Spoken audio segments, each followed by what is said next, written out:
please now welcome to the stage your summit co-host and mine, Nastassia Arendse.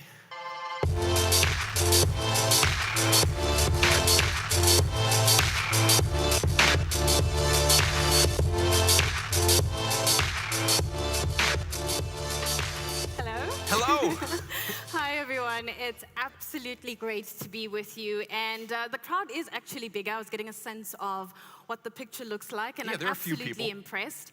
But what really makes me excited is to be in a room full of future-forward global citizens who really want to make an impact in the world and on the continent as well. And the great thing about it is that, I've been following the Singularity mission over some time, and it's absolutely inspiring to see some of the innovations that's happening all around us, including right here on the continent. And there's some really great, exciting stories, and some of the ones that I've come across that involve exponential technologies include one where 2 engineering students in Ghana have developed an app which is an alcohol detection and engine locking system, which is aimed at curbing drunk driving. And in the same place, there's an app called Go Pharma.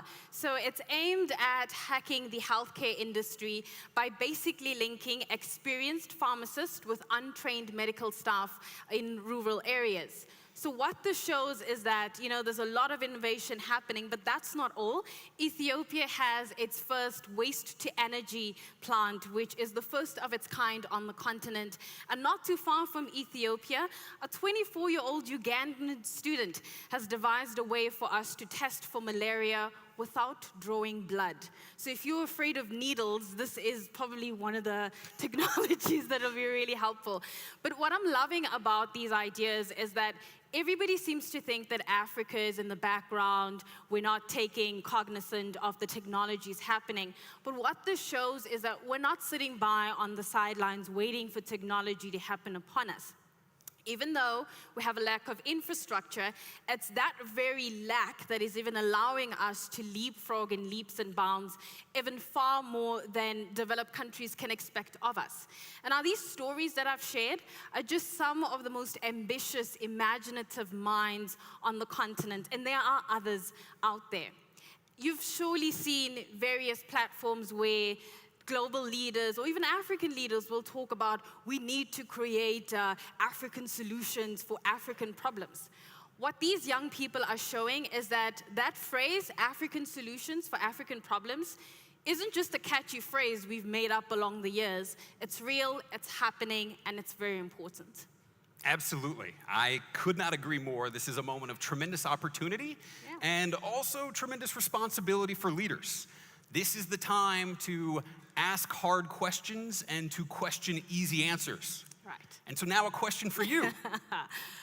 Of all of the speakers that we're going to have here, which are you the most excited to hear from? And you don't have to say me, but you can. No pressure, right? So, okay, that's a bit tricky. So I've got 3. The first one would be, of course, Richard Browning, who is a pioneer in aeronautical engineering. He's going to be showcasing the potential of human flight downstairs in the main expo area. And then we've got Fred Swaneker, who's the World Economic Forum's young global leader, and he has an ambitious plan, which is to cultivate about 3 million African leaders by the year 2035. And I was doing the math backstage, so if you don't count 2018, because 2018 is already done, he's got about 16 years or so to get that ball rolling, so really keen to hear what he has to say. And of course, we do have Stacey Ferreira, who's going to be talking to us about the future of the professional in the gig economy. Those are all really good choices, and you kind of sound like you've done your homework. I have. So you are probably the best person for me to ask, what else do we have actually on the program for today? Awesome. So today's going to be structured according to 4 themes. You're going to look at exponential technology and the global grand challenges, robotics and artificial intelligence, and we'll also look at the future of healthcare, not forgetting, of course, exponential innovation and leadership. Each of these themes are going to be presented by experts and thought leaders from across the world and the continent. And ladies and gentlemen, I had the pleasure of interacting with some of our speakers last night, and these aren't people who just talk, by the way. They are changing the world every single day. Now, the initial sessions will give you an introduction into exponential technology.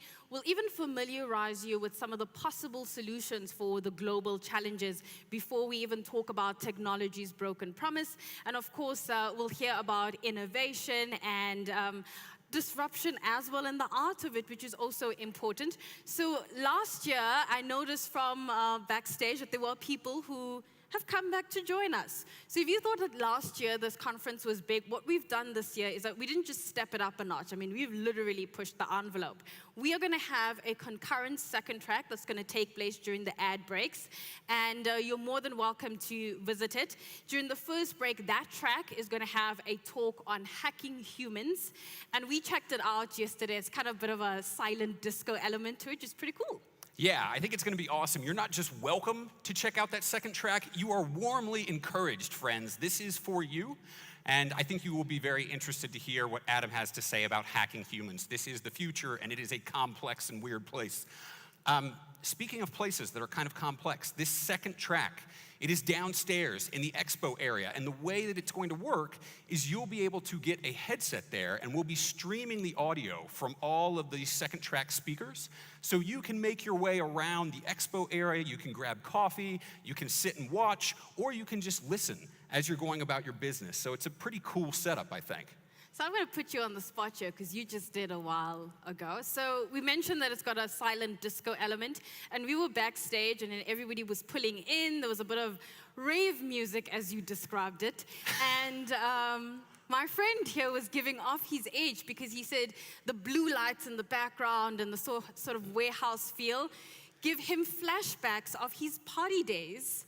Was this in Texas? I don't know that we agreed to this at all. It might have been in Texas, which is the place of my birth and an upbringing before I moved to California and kind of got sucked into the vortex of opportunity and excitement around Silicon Valley. Which is awesome. So throughout the 2 days, we'll all be getting to know each other, including some of our past experiences that you're more than welcome to share with me. Your secret is safe. I thought you were going to ask me how old I am, and I was going to have to start talking about Aubrey de Grey and extreme longevity and all the things we're going to find out about extending human lifespan. So I'll save that for later. We'll get to that. So after the break, we'll have 3 sessions about artificial intelligence, robotics, virtual reality, and augmented reality. Now, during the lunch break, track 2 is going to have a pitch station where a lot of our SU expert judges are going to be selecting one talented South African startup to go to Singularity University in Silicon Valley, that is.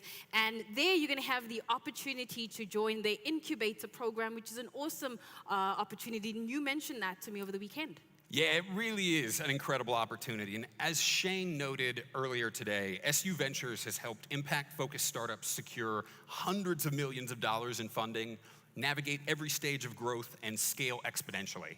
So they've built a really powerful ecosystem and community, and we're thrilled to have some more inputs coming in from South Africa for that. And you all will hear more about SU Ventures later on from Monique.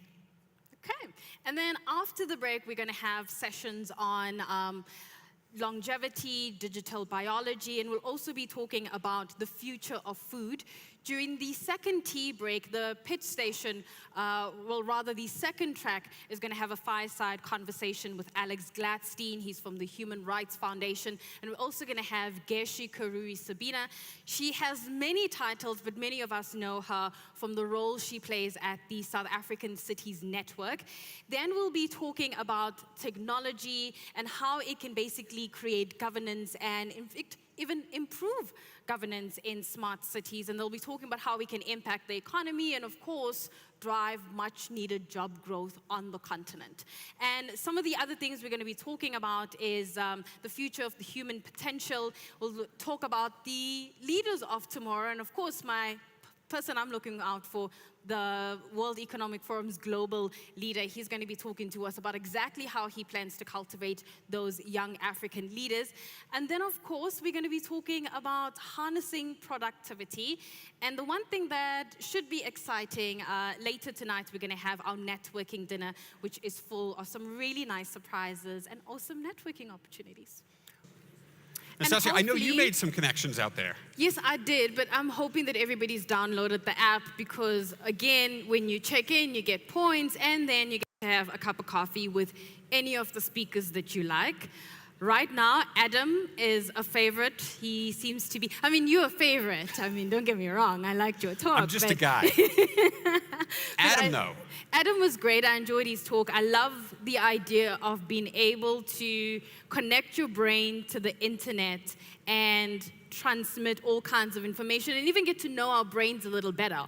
However, I'm wondering if the next step is us being able to download information from the internet directly to our brains. And I know we're not there yet, but this technology would have been great when I was studying in high school and varsity to be able to get all of that information in my brain ready for my exam the next day. You're excited about this? Yes, I'm really excited about it. But yes, I did make a friend. His name is Milo. You'll find him downstairs. He is a very expressive humanoid robot that basically teaches young people who have autism spectrum disorder to learn social skills. You'll find him downstairs, and he was quite friendly.